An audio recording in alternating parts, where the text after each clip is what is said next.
Bonjour à tous. Nous attendons encore quelques minutes que tout le monde se connecte et nous allons démarrer en 2 ou 3 minutes.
Encore une petite minute et on va commencer.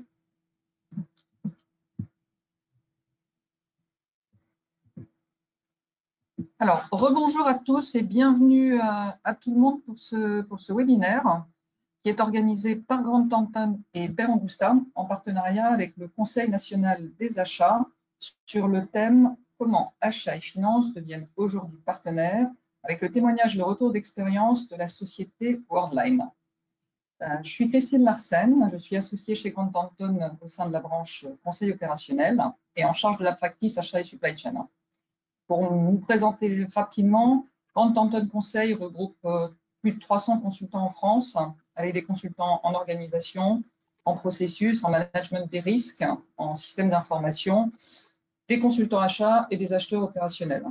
Sur le domaine spécifique des achats, on travaille tout particulièrement sur certains sujets qu'on va aborder dans ce webinaire, donc toute la transformation, la digitalisation de la fonction achat, tout ce qui concerne le catégorie management, le management des risques fournisseurs, les programmes d'optimisation et de réduction des coûts et la mise en œuvre de plateaux achats opérationnels en mode externalisé ou hybride.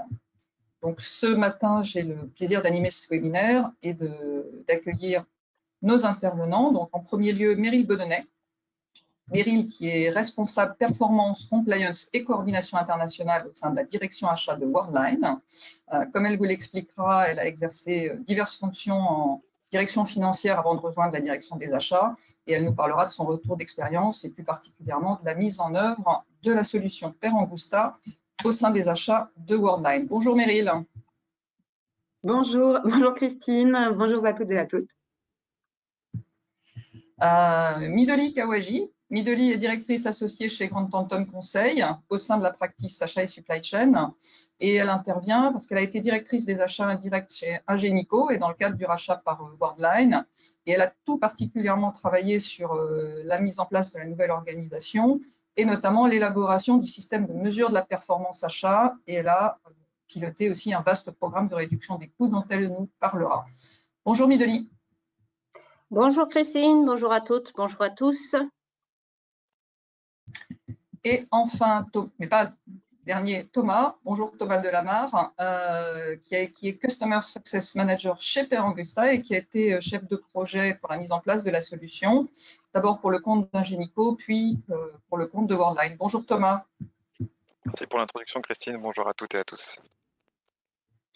Alors, avant de commencer, une petite précision sur notre déroulé. La conférence va durer à peu près 45 minutes. Nous allons garder les questions pour la fin, afin de préserver un maximum de fluidité dans nos interventions.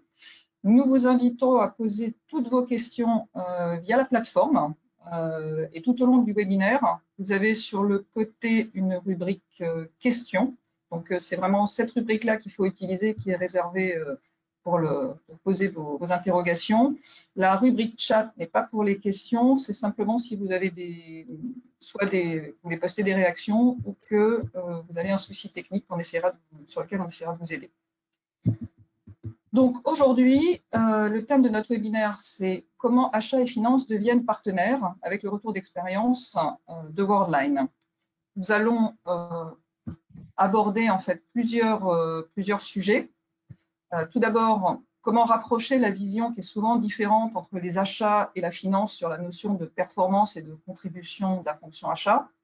Comment renforcer le lien entre les fonctions achats et les fonctions finance pour avoir justement une meilleure mesure de la contribution économique des achats à la rentabilité et à la compétitivité des entreprises.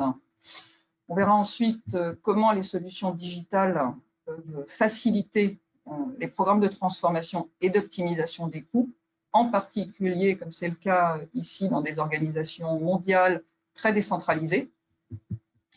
On abordera aussi le sujet des spécificités d'un tel projet, comment assurer l'engagement et la coordination des équipes, surtout quand elles sont dispersées. Et on finira par les facteurs clés de succès dans un projet comme celui-ci en termes d'implémentation et d'adoption par les équipes. Je vais commencer avec Meryl, notre invitée. Meryl, déjà, est-ce que vous pouvez peut-être nous resituer l'entreprise Worldline et puis ensuite, compte tenu de votre parcours, tant côté finance d'abord et côté achat aujourd'hui, nous parler de votre vision des achats et de la relation achat-finance. Oui, tout à fait. Merci Christine pour l'introduction. Je vais peut-être d'abord juste donner quelques précisions sur mon parcours, ce qui peut être intéressant, mon parcours qui fait le pont entre la finance et les achats. J'ai 10 ans d'expérience en fait dans un cabinet de conseil pour la transformation des directions financières.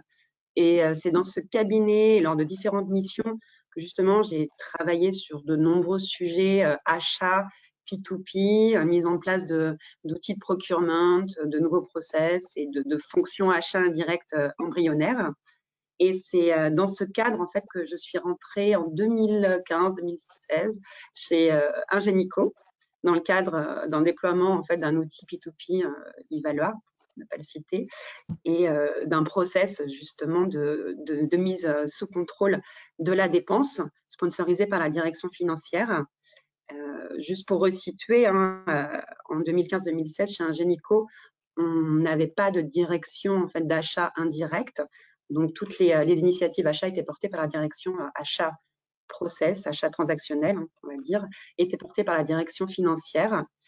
Et je suis rentrée donc chez Ingenico, à la direction de la transformation finance, dans laquelle j'ai fait plusieurs projets finance, pas seulement achat, jusqu'à ce que je sois Chief of Staff du nouveau groupe CFO qui est arrivé en 2019. Et dans le poste avec lequel j'ai pu travailler avec Midoli et l'équipe de Grant Thornton. Et j'arrive enfin à Worldline. Donc, c'est en 2019, de novembre 2019, qu'Ingenico s'est fait racheter par la société Worldline.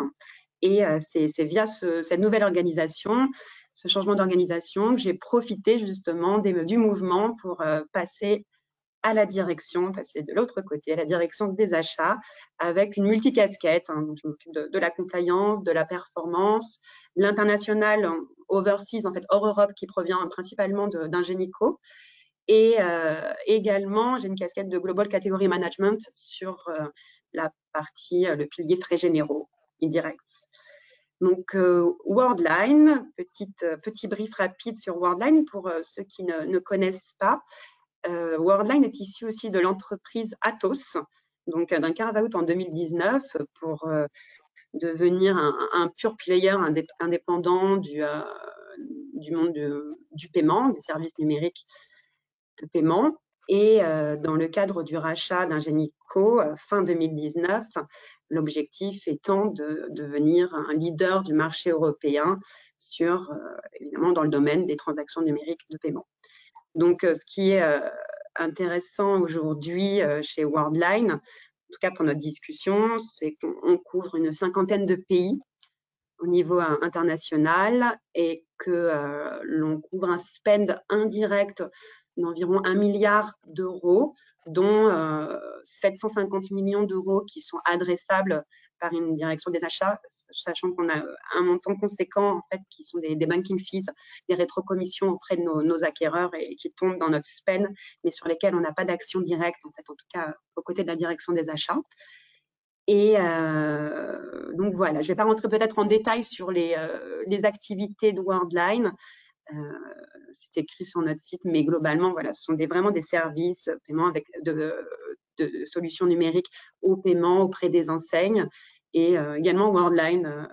Pour la petite anecdote, quand vous envoyez un SMS pour élire Miss France ou pour Koh-Lanta, c'est Worldline qui gère aussi ce type de service. Donc oui, Christine, tu m'avais aussi posé la question de ma vision achat-finance, en fait, ma double vision, on va dire. Donc, comme je vous l'ai dit, hein, quand je travaillais à la direction financière sur des sujets achats, l'enjeu majeur, en fait, du sponsor, hein, qui était le CFO, était principalement, en fait, de mettre sous contrôle la dépense et d'avoir une connaissance de la dépense en amont de la facture, principalement. Et j'ai travaillé dans de nombreuses entreprises dans lesquelles, en fait, la direction des achats indirects n'était quasi inexistante, voire 1 ou 2 personnes, voire complètement inexistante, hein, ce qui était le cas d'Ingenico. Donc, on a travaillé sur du transactionnel, sur la mise en place d'un process P2P depuis la demande d'achat jusqu'au rapprochement commande-réception-facture.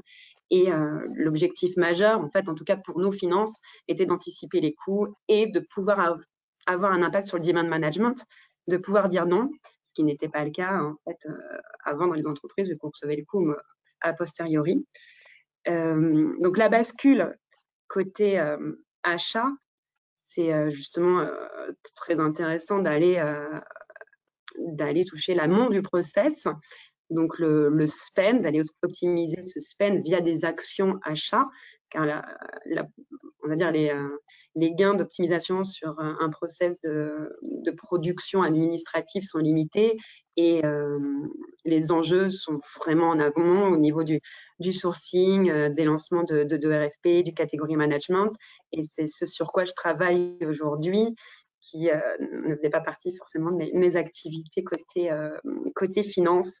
Et aujourd'hui, je me retrouve justement à justifier mes gains, à définir des histoires crédibles en fait pour la finance de chacun de nos gains, un business case, un TCO, et de pouvoir justifier en quoi en fait nos gains ont un impact sur le PNL ou non, et quel est l'impact sur le budget, on en parlera tout à l'heure. Merci Meryl. Mideli, tu as été directrice des achats indirects chez Ingenico. Tu as travaillé en particulier dans le cadre de la mise en place de la nouvelle organisation des achats indirects qu'évoquait Meryl, et dans le cadre d'un ambitieux programme d'optimisation et de réduction des coûts qui était piloté par la direction du groupe. Alors, 2 questions en fait. Quels ont été les prérequis et ce que tu as mis en place pour mesurer et suivre la performance et la contribution économique des achats, et comment tu as travaillé, œuvré pour rapprocher et aligner au maximum les visions achats et finances sur cette notion de performance économique des achats. Et ensuite, comment est venue l'idée et le choix de mettre en œuvre une solution digitale pour faciliter le suivi des gains? Tout à fait, Christine. Alors, comme vous l'a très bien expliqué d'ailleurs tout à l'heure, Meryl, moi, je suis arrivée au moment où le CFO du groupe avait décidé de mettre en place une direction achat centralisée pour toutes les dépenses indirectes. Et donc, Ingenico a fait appel à Grant Thornton à ce moment-là pour mettre en place un département achat, donc à définir l'organisation et les processus, mais également pour mettre en place un plan de réduction des coûts. Et pour traquer, piloter ce programme des réductions des coûts, j'ai dû mettre en place une politique de savings commune parce qu'elle n'existait pas chez Ingenico, harmoniser à travers toutes les BU, les différents pays et du coup, pour vraiment mesurer l'impact du PNL, alors des gains dans le PNL, mais également des gains achats ou de performance achat. Donc, c'est dans ce contexte-là, d'ailleurs, on a dû créer un lien beaucoup plus fort entre les achats et la finance, à savoir de définir d'abord des indicateurs communs. Ça, c'est le premier prérequis pour embarquer la finance. Qu'est-ce que j'appelle dans indicateur commun? C'est déjà d'avoir une nomenclature commune. C'est-à-dire, dans le cas d'Ingenico, tout était à construire. Il n'y avait pas de nomenclature achat. Donc, c'était premièrement d'élaborer une nouvelle nomenclature achat et de réconcilier, du coup, cette nomenclature achat avec les différentes nomenclatures comptables qui existaient, évidemment. La difficulté, c'est qu'il n'existait pas une nomenclature comptable, mais des nomenclatures comptables. En gros, une nomenclature comptable par ERP, sachant qu'il y avait à peu près une vingtaine de ERP, il y avait une vingtaine de nomenclatures aussi comptables. Donc ça, c'était le premier gros travail. Nous, on avait choisi de mettre une nomenclature achat avec 3 niveaux, catégorie, famille et sous-famille. On en est resté là et de ensuite mapper du coup les sous-familles avec les différentes catégories comptables. Deuxième indicateur commun qu'il fallait définir, c'était les types de gains. Les types de gains et la méthode de calcul des gains qui doivent du coup être évidemment partagés avec la finance et puis validés avec la finance. Sachant que la finance, elle a une vision vraiment différente des achats, elle a une vision vraiment purement finance, et puis que la vision achat, elle est partiellement commune, mais pas tout à fait. Elle se recoupe, mais elle n'est pas superposable. Donc, les grandes catégories de gains achats, évidemment, il y a les récurrents, les gains récurrents et non récurrents, donc ou spot, qu'on peut appeler spot. Ensuite, on fait la différence avec les gains liés à la pure négociation, mais on regarde aussi en tant qu'acheteur tout ce qui est les coûts évités, ce que ne regarde pas, par exemple, la finance. Idem pour les coûts projets. Voilà, je ne vais pas vous citer tous les autres exemples, mais ça, ce sont des grands exemples de typologie des gains. Tous les gains achats n'ont pas forcément un impact sur le PNL. Je vous prends un seul exemple, par exemple un coût projet qui était à 100, mais la première offre est à 150 et la renégociation se termine à 110. Voilà, on voit très bien que il y a les coûts, il y a des coûts évités et c'est pas forcément un impact sur le PNL. Ensuite arrive du coup la catégorisation de ces gains-là. Donc, il faut matcher les gains, les grandes catégories de gains achats avec la finance, savoir lesquels ont un impact direct dans le PNL et lesquels sont des gains entre guillemets hors PNL. Ensuite, il faut regarder la méthode de calcul des gains. Il va falloir s'accorder avec la finance sur cette méthodologie de calcul des gains. Moi, j'avais opté pour 2 méthodes de calcul des gains. Un qui était vraiment versus la dépense N-1 et puis la deuxième méthodologie qui était les calculs des gains versus le budget. Parce que chez Ingenico, à l'époque où j'ai pris le poste donc de CPO indirect, le budget n'était pas piloté aussi finement sur tous les projets, mais c'était piloté qu'au niveau des départements. Donc, c'était pas toujours réconciliable. Voilà. Ensuite, on a eu le travail avec la finance de reconnaissance des gains, de reconnaissance des gains, c'est-à-dire de bien définir d'abord le process de validation des gains au niveau des achats, mais aussi au niveau de la finance. Et pour finir, évidemment, sur la réconciliation des gains, ça veut dire avec le réel, quel est l'impact des gains sur le réel. Voilà, un dernier peut-être prérequis que je voudrais aussi citer, ce serait le positionnement des achats qui doit avoir une relation très étroite avec la finance. c'est important, soit un sponsorship fort, soit tout simplement une collaboration très étroite avec la finance. Pour en revenir au dernier point, Christine, que tu me posais sur les outils, donc mes deux principaux besoins sur l'outil, c'était d'embarquer la finance, embarquer les achats, ça c'est un fait, mais il y avait aussi d'embarquer la finance, donc pour obtenir cette reconnaissance des gains. Et puis deuxièmement, me donner la visibilité sur les projets d'optimisation lancés, en cours et à venir.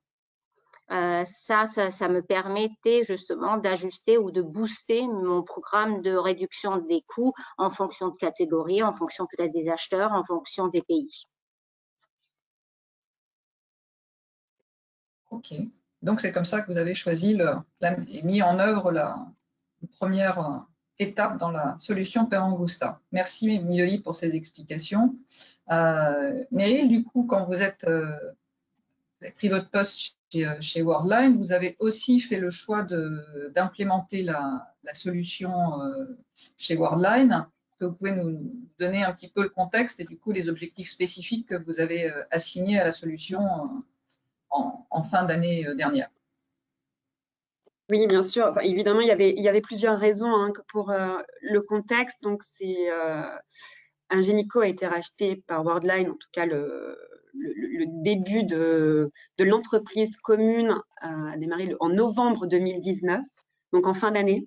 C'est important comme contexte pour dire qu'on avait un objectif, en tout cas où j'avais un objectif au départ sur 2021, d'avoir une politique de gain commune et de pouvoir consolider et reporter les gains de l'ensemble des acheteurs. On est sur 50 acheteurs dans X pays dans le monde entier, dans un seul outil. Donc, l'état des lieux, c'était un Excel hérité, côté Worldline, un Excel hérité d'Atos, avec une politique de gains propre. Et de l'autre côté, Ingenico, l'initiative qui avait été lancée par Midoli et son équipe et Per Angusta. Donc, après arbitrage, on a décidé de s'appuyer et de bénéficier en fait de ce qui avait été lancé côté Ingenico et d'en faire en plus un exemple, un premier outil commun, Worldline Ingenico. C'est intéressant de le mettre en avant. C'est le premier outil commun et partagé de Worldline avec Ingenico. Et pourquoi en fait, pourquoi aller si vite et pourquoi déployer presque en urgence Per Angusta? Suite au rachat, en fait, on est dépendant d'un plan de transformation et de synergie qui s'appelle United, que l'on remonte aux investisseurs et qui suit un exercice budgétaire dans lequel les achats en fait ont un objectif de gain très important et qui doivent être remontés sur un rythme financier, au mois, le mois, au quarter, au semestre, pour pouvoir faire les annonces de marché. Et pour ce faire, en vision consolidée, je ne voyais pas comment on pouvait piloter, avoir une vision de cette performance achat sur le PNL sans l'outil Per Angusta et sans une politique commune. Donc, on a revu en plus la politique de gain commune en fonction du nouveau sponsor qui est le CFO. Chez Worldline, la direction des achats dépend en direct du groupe CFO. Donc, l'objectif en prérequis était de valider les objectifs de monitoring et de suivi de cette performance achat et des gains qu'on devait remonter dans Per Angusta. Une fois qu'on était d'accord sur les objectifs financiers achats qu'on devait remonter, donc juste pour vous donner l'exemple, sur le projet de synergie globale, on remonte du pur PNL hors CAPEX avec une allocation sur 12 mois et on déduit aussi tous les coûts d'OIE, de projets de coûts d'implémentation qui sont nombreux.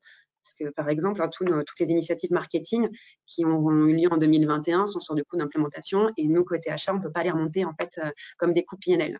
Donc, je vous donnerai des exemples après, mais parfois, il y a aussi toute une éducation à faire aux acheteurs sur ce sujet. Et donc voilà, c'est dans ce contexte qu'on a commencé le projet avec Thomas et l'équipe, avec une ambition d'aller très vite et de rentrer l'ensemble des gains de Worldline dans Per Angusta pour 2021. Thomas, je te laisse peut-être la main. Du coup, Thomas, vous pouvez peut-être effectivement nous expliquer un petit peu en détail ce projet chez Worldline avec ses spécificités, les difficultés que vous avez dû adresser et puis ben, les résultats qui sont là aujourd'hui depuis la fin du déploiement. Oui, tout à fait. Alors, je vais balayer un petit peu le terme difficulté et le remplacer par le terme contrainte, parce qu'on a dû fonctionner avec une première contrainte qui était partir d'un environnement existant, donc chez Ingenico, un projet qu'on avait mis en place donc avec Grant Thornton, pour aller vers du coup une vision en tout cas de la capture de la performance et de la gestion des projets achats plus Worldline. Et du coup, l'objectif identifié de tout notre projet, c'était un objectif dans l'objectif. J'entends par là que l'objectif macro, c'était bien évidemment la collaboration entre les achats et la finance. Au niveau du projet Perangusta, l'objectif, c'était optimiser l'existant et puis assurer la bonne greffe d'un outil à une entité du coup plus importante. Et pour ça, il a fallu être assez strict pour aller ou en tout cas pour servir le souhait d'aller vite, comme l'expliquait Meryl. Il fallait que déjà le cadre collaboratif soit assez défini et structuré. C'est pour ça qu'un des points principaux qui a été très important et qui est en général important dans la conduite de projet, c'est d'identifier les objectifs. Et pour savoir identifier les objectifs, il faut savoir d'où on part et savoir où est-ce qu'on veut aller. D'accord? Donc ça, c'était très bien identifié à l'origine. La feuille de route était claire pour Worldline, donc elle était claire pour nous. Ce qui a permis, dans le discours, d'apporter plus ou moins de conseils sur telle ou telle partie de l'implémentation. Ce qui a bien fonctionné aussi, c'est qu'on était une équipe réduite. Alors, variée, mais réduite, dans le sens où c'était à taille humaine, on pouvait parler les uns avec les autres, et puis la communication, on va dire, fonctionnait bien dans le format d'atelier que nous, on déroule avec nos clients. Et quand je dis qu'elle était variée, cette équipe réduite, c'est qu'il y avait de l'expertise. D'accord? Il y avait de l'expertise achat, il y avait de l'expertise finance et il y avait aussi une sorte d'hybride, de pivot un petit peu comme Meryl qui pouvait faire aussi le pont entre les deux et qui nous permettait en fait dans chacune des décisions qu'on allait prendre de considérer la population achat, de considérer du coup la population finance et de voir comment on pouvait assurer le lien entre les deux sans perdre l'une ou l'autre des populations. Et le fait d'avoir ces trois premiers éléments, en fait, des objectifs identifiés, une équipe réduite et des expertises, ça nous a permis en fait de faire des arbitrages en direct. Et ça, franchement, c'est ce qui peut nous faire gagner du temps, c'est qu'on avait des personnes qui pouvaient décider pendant nos réunions et qu'on était assez structuré pour pouvoir prendre des décisions et ne pas forcément après, enfin, je veux dire que Worldline ait 15 ateliers entre nos deux ateliers Perangusta. Donc ça permettait d'aller assez vite. C'est pour ça qu'au niveau du déroulement du projet, on a eu alors pas des ateliers, on va dire, traditionnels de mise en place, on a eu des ateliers que je vais appeler d'ajustement, d'accord, des réunions d'ajustement qui disaient voilà, on avait ça par rapport au paramétrage qu'on a fait chez Ingenico qui servait à un certain propos. Est-ce qu'on garde, est-ce qu'on allège, est-ce qu'on optimise, d'accord? On a eu ces mêmes réflexions, bien évidemment, sur la partie reporting où chez Ingenico, il y avait une capture de la performance achat, une capture de la performance financière qui était faite sur certains postulats. Là, les postulats étaient un petit peu différents. Donc, il a fallu, pareil, adapter ça via des réunions que j'appelais réunions de reporting, dans le sens, on va essayer de repenser un petit peu ça.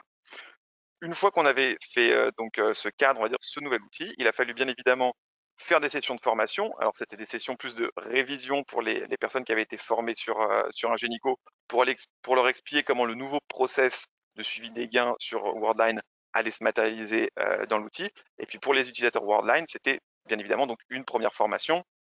Alors, c'est des formations où on donne bien évidemment beaucoup d'infos en termes d'outils, mais aussi le client en termes de process. Voilà, il donne aussi le pourquoi on a fait ses choix. Et c'est pour ça qu'on a appuyé ces sessions de formation de sessions après de foire aux questions.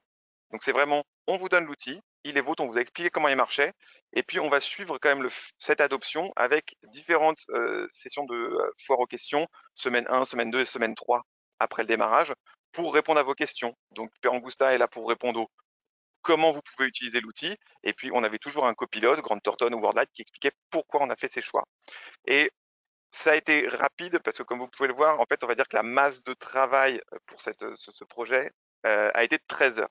Donc, répartie sur plusieurs semaines, bien évidemment, histoire de digérer l'information entre différentes réunions. Mais en tout cas, ça a été assez contenu. La population qui a été formée, du coup, c'est 50 utilisateurs, sur un scope qui était mondial. Donc, il y a eu des formations en français, des formations en anglais, et pareil pour les sessions de questions-réponses.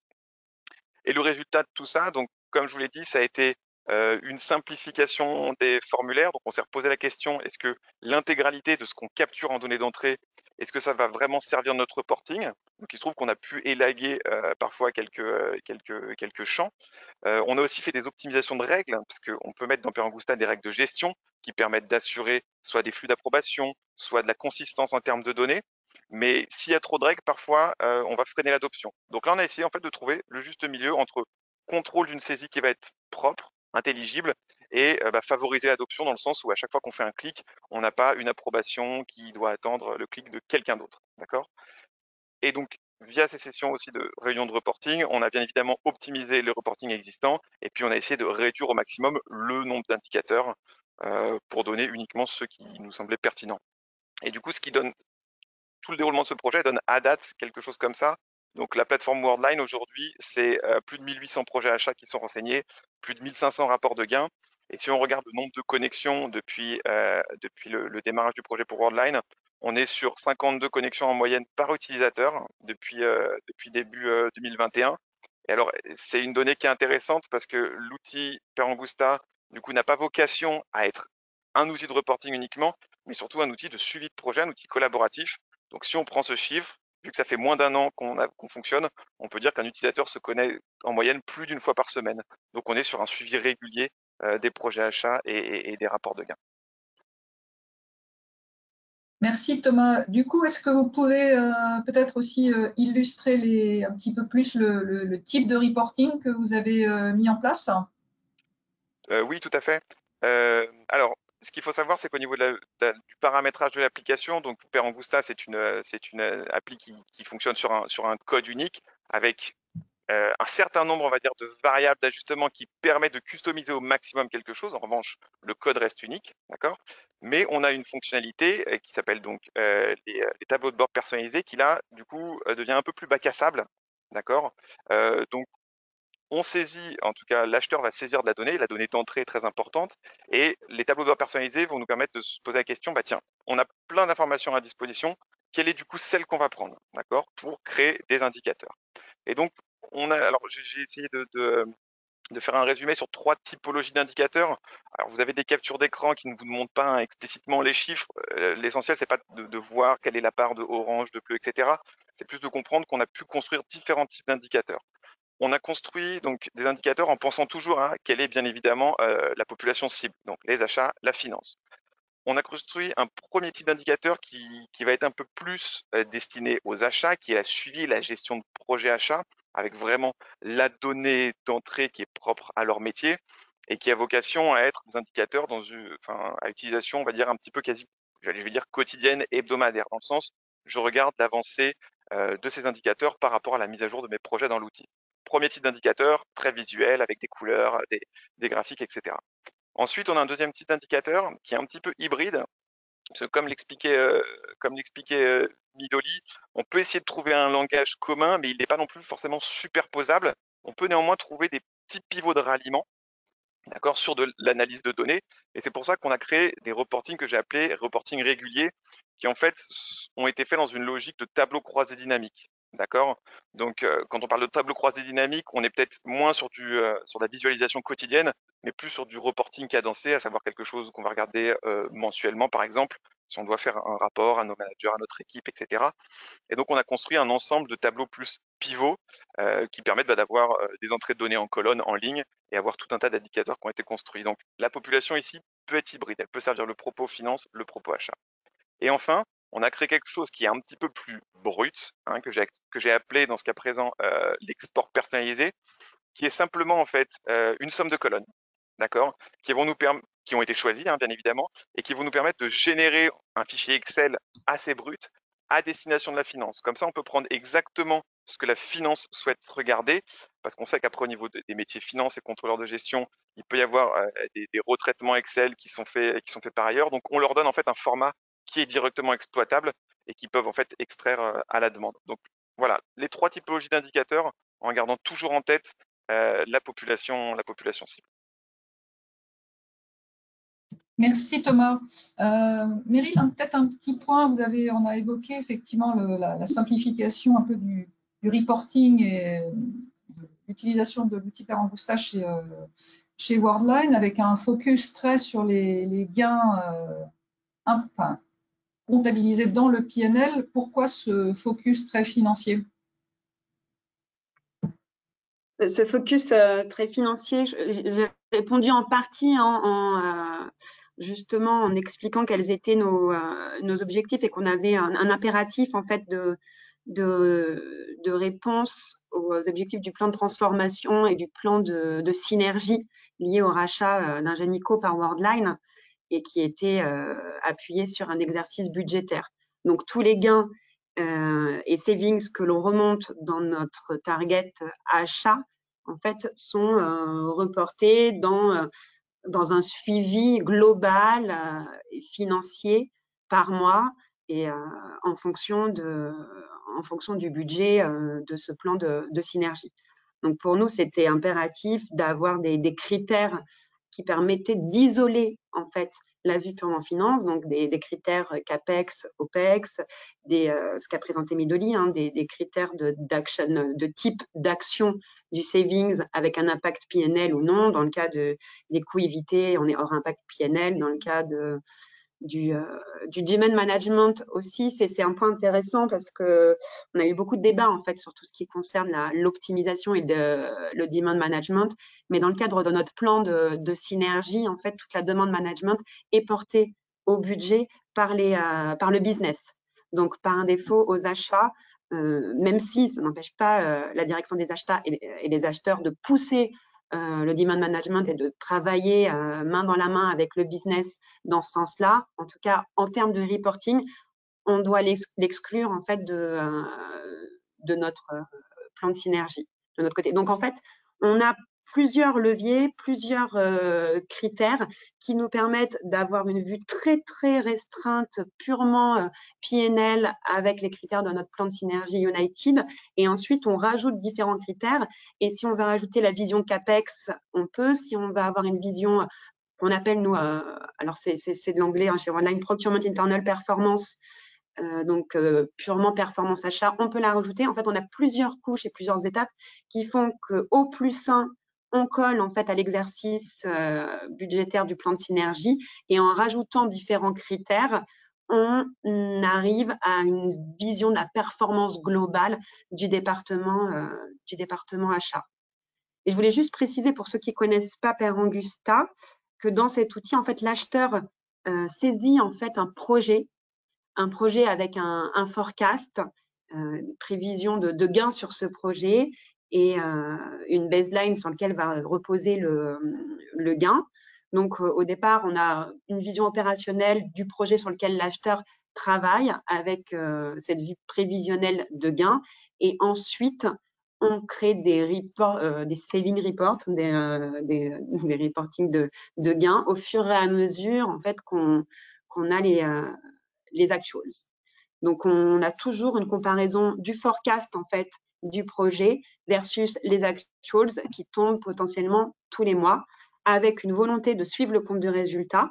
Donc, on saisit en fait, les acheteurs saisissent eux-mêmes leurs actuals sur soit ces spots comme un cashback et sur un seul mois, ou si le coût comme de la maintenance par exemple est court sur l'année, il le saisit, du coup il alloue le coût sur une période de 12 mois. On a capé à 12 mois chez Worldline, ce qui n'était pas le cas chez Ingenico, je crois. Même pour le cas de négociations pluriannuelles, on cape à 12 mois parce qu'on part du principe que le budget, vu qu'on reste dans notre cadre très financier, on part du principe que le budget est revu au bout de 12 mois et qu'on s'aligne en fait sur les économies qui ont déjà été faites l'année précédente. Donc, on impute seulement sur 12 mois. Oui, chez Ingenico, on l'avait fait à l'identique récurrent, c'était sur 12 mois. Et puis, tout ce qui était projet CAPEX, on l'avait fait sur la durée du projet. Ouais. Ce n'était pas le cas alors chez Worldline précédemment, en fait. Pour le coup, s'il y avait des négos sur 36 mois, sur les mobile phones, etc., ils l'enregistraient sur 36 mois. Et également les cashbacks. on peut, si on a des cashbacks récurrents, on a des cashbacks qui vont tomber en 2021, les mêmes en 2022, on ne peut enregistrer les cashbacks qu'une seule fois en fait dans le cadre de notre plan de synergie. Plusieurs règles très restreintes. Mideli, peut-être en complément, est-ce que tu peux parler un petit peu de ton expérience dans tes différentes interventions chez les clients sur justement comment se mesure la performance de la fonction achat de façon plus large? Oui, alors effectivement, il y a un peu de visions différentes. Il y a des entreprises qui ont soit un département achat pas très mature ou en construction ou très récent, ou qui sont en fait vraiment considérés comme une fonction un peu support de la finance. Ceux-là ont tendance à mesurer et à reporter uniquement le gain qui a un impact sur le PNL. Et puis après, on retrouve quand même maintenant de plus en plus d'entreprises qui mesurent la performance achat au sens large, donc pas que les gains économiques, mais également ils intègrent d'autres indicateurs qui peuvent être même de la performance extra-financière. D'ailleurs, c'est pour ça qu'on parle maintenant de performance plurielle, parce qu'elle est vraiment très diverse. Et du coup, ça va au-delà des contributions économiques au sens large. Il n'y a pas que l'impact sur le PNL ou l'impact sur le cash, parce qu'à la rigueur, impact PNL et impact cash, ça intéresse les financiers. Mais il y a les coévités, mais pas que. Il y a la collaboration avec les fournisseurs, il y a la gestion des risques, il y a toute la notion de diversité ou RSE au sens large. Et puis, il y a de plus en plus toute la partie innovation aussi qui peut être intégrée dans cette performance plurielle. Parfait. Alors, peut-être pour finir un petit peu, Meryl, donc le projet est déployé depuis un petit peu moins d'un an, depuis début 2021. C'est pour vous, quel est le bilan que vous en tirez et ça a été quoi les principaux facteurs clés qui ont permis ce déploiement et cette adhésion totalement réussie? Ben oui, l'objectif premier, c'était une adhésion à 100%, parce que dans ce type d'outil, si on n'a pas une adhésion à 100%, on n'est pas capable d'avoir un reporting fiable et qu'on peut remonter justement dans des instances de comités de transformation comme les nôtres. Donc, pour avoir une adhésion à 100%, en fait, on a demandé aux acheteurs de nous faire leur présentation au départ même mensuelle, trimestrielle, de leur plan d'action projet, en fait, basé exclusivement sur Père Angusta. Donc, ça imposait en fait aux acheteurs d'entrer l'ensemble de leurs projets dans Père Angusta, d'entrer leur forecast, de faire ce travail d'évaluation de forecast de gains, de s'assurer que leurs actuals étaient rentrés aussi correctement et bien alloués dans Père Angusta. Et dans tous les cas, dans les présentations, on ne présentait que des extractions. Alors, on a supporté au départ quelqu'un dans mon équipe qui fait plus ou moins du contrôle de gestion achat, qui a aidé les acheteurs à faire les présentations au début, à voir les extractions, mais c'est très simple. En 2 clics boutons dans Père Angusta, on a des copies d'écran de cockpit, comme Thomas nous l'a montré. Et à partir du moment où on imposait en fait la présentation à partir de Père Angusta, on a obligé les acheteurs à rentrer l'ensemble de leurs gains dans cet outil. Et on avait une échéance en fait tous les mois, vu qu'on le présentait au CPO, il fallait mettre à jour son outil. Donc, d'où, je pense, le niveau de connexion très élevé et le fait qu'au bout de 3 mois, en fait, on était capable d'avoir un reporting consolidé exclusivement, qu'on présentait en comité de direction et comité exécutif uniquement depuis Père Angusta. Et juste pour la finance, si on refait le lien, nous, on présente en fait un budget de gain de savings, pas le budget de coûts en fait, mais le budget des gains des savings sur ces coûts. Donc, ça n'empêche pas en fait les financiers d'avoir leur propre outil de suivi budgétaire. Nous, ce qu'on leur donne à travers nos reporting Père Angusta, c'est quel est l'impact en fait de gains sur justement le budget de l'année. Donc, on ne pilote pas un budget, on pilote vraiment des gains. Et merci. Oui, pardon, Meryl. Non, c'est un facteur clé de succès, c'était pour revenir. Je pense que vraiment, c'est le plus marquant, justement, pour avoir une adhésion complète et de pouvoir sortir au plus vite des reports consommés. Et côté éditeur, Thomas, c'est quoi les éléments les plus importants pour arriver à réussir un tel projet et En tout cas, embarquer tout le monde? ce qui a bien marché avec Worldline, et j'ai déjà un petit peu spoilé ça, c'est deux choses, c'est l'expertise et l'empathie. L'expertise qui nous permet de bien cadrer en fait ce sur quoi on va bosser, hein, et ce qu'on attend en sortie du projet. Et puis l'empathie qui vient nourrir en fait toutes les réflexions, qui permet de se dire voilà, j'ai demandé ça aux acheteurs, ça va apporter ça aux financiers, comment l'un et l'autre vont le prendre. Et puis il y a une dernière empathie qui est aussi importante, c'est l'empathie vis-à-vis de nous, fournisseurs, et c'est de se dire bah voilà, il faut qu'on amène aussi nous notre énergie dans le projet, parce que Perangusta c'est un outil collaboratif, mais un projet Perangusta c'est aussi une collaboration entre nous éditeurs et le client. Donc voilà, je résumerai en 2 mots, hein, pour aller vite, c'est vraiment expertise et empathie qui ont fait que ce projet s'est bien déroulé. Du coup, peut-être juste une dernière question et puis on va passer aux questions. Du coup, Meryl, c'est quoi vos prochaines étapes, vos prochains objectifs en termes de mesure de la performance achat?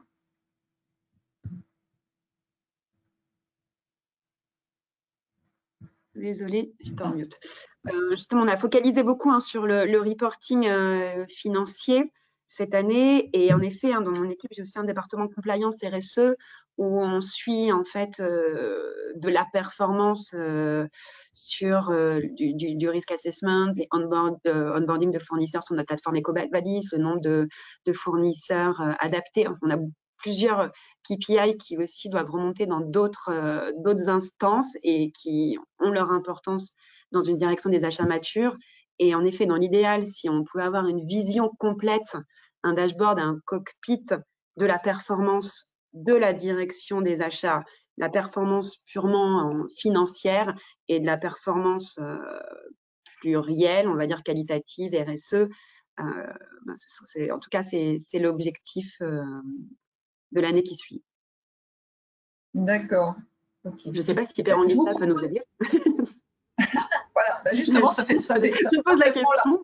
parfaitement la transition, merci. Et on a quelques questions, donc on va essayer de les passer. Et effectivement, une première question, je pense que pour vous, Thomas, qu'est-ce que justement l'outil peut faire en termes de performance plurielle pour intégrer un petit peu d'autres indicateurs de mesure et notamment la partie RSE? C'est vrai que jusqu'alors, l'analyse, en tout cas la capture d'une performance est faite sur une base tout à fait financière, mais ce serait resté dans les années début des années 2000 de vous dire qu'on ne capturera pas autre chose.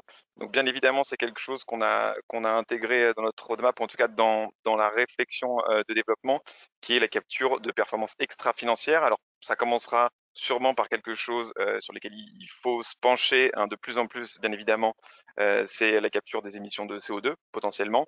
Mais en fait, si on parle d'indicateurs non financiers, ça commencera par ça, mais ça pourra très bien être après quelque chose d'autre. Donc on a ça en tête, bien évidemment. Ok. Et alors, on a d'autres questions. On a une question, je pense, à laquelle Meryl a déjà répondu, qui était effectivement sur l'attente de la finance vis-à-vis de l'outil et l'intérêt d'avoir cet outil alors que la finance dispose déjà d'un outil de suivi budgétaire.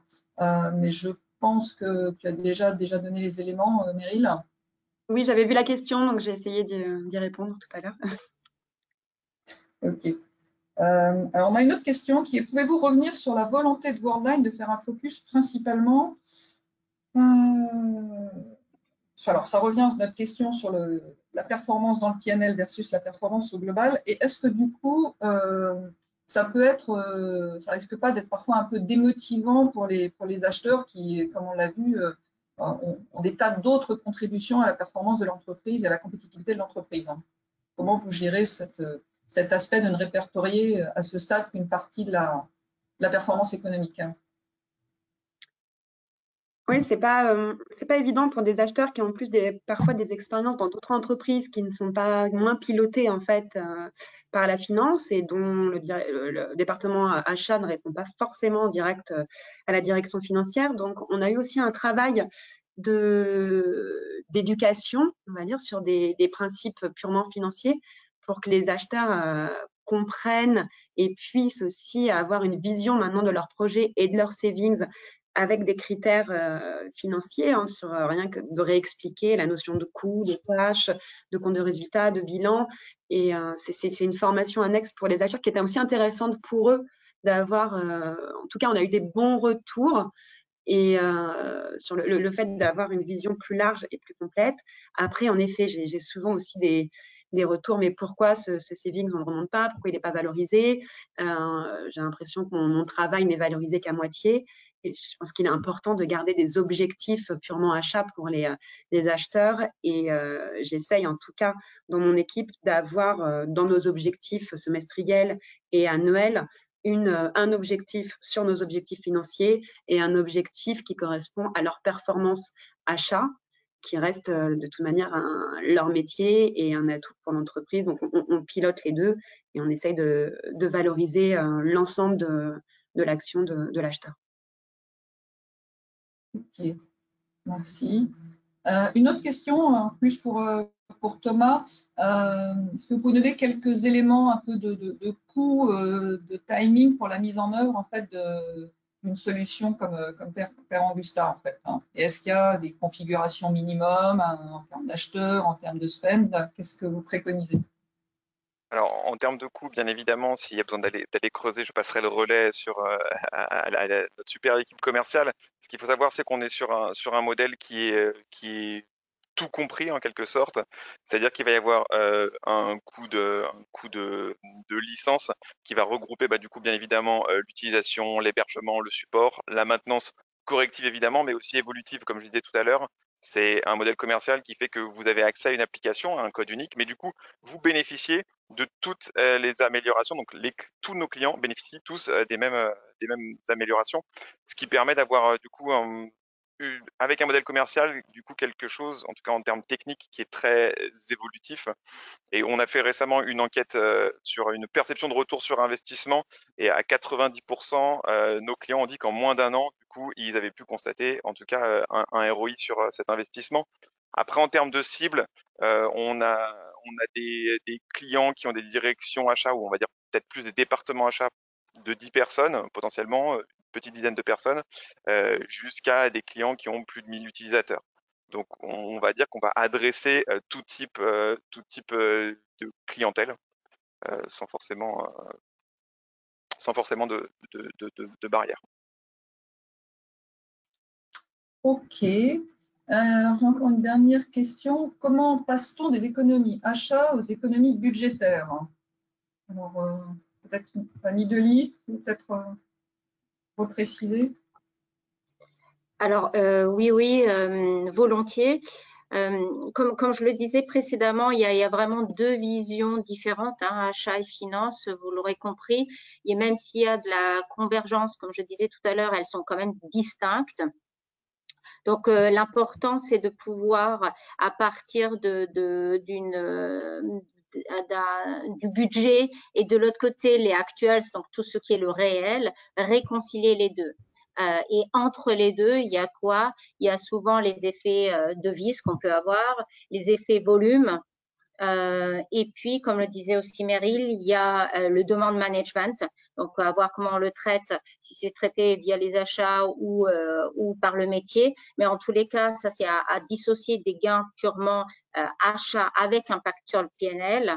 Et du coup, on a évidemment les gains du coup recensés par les achats que sur la partie qui ont un impact sur le PNL, alors hors autres performances achats. Et du coup, c'est ça le bridge qu'on appelle le bridge achat-finance.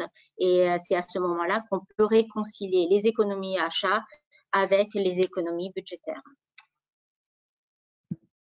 Ok. Alors, je ne vois plus de questions pour ma part.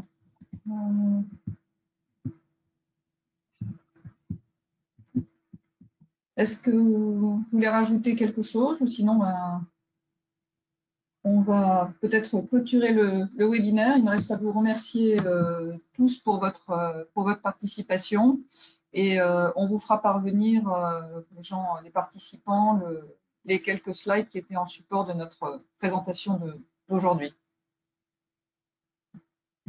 Merci. Merci à tous. Merci Mideli, Meryl, Thomas. Merci.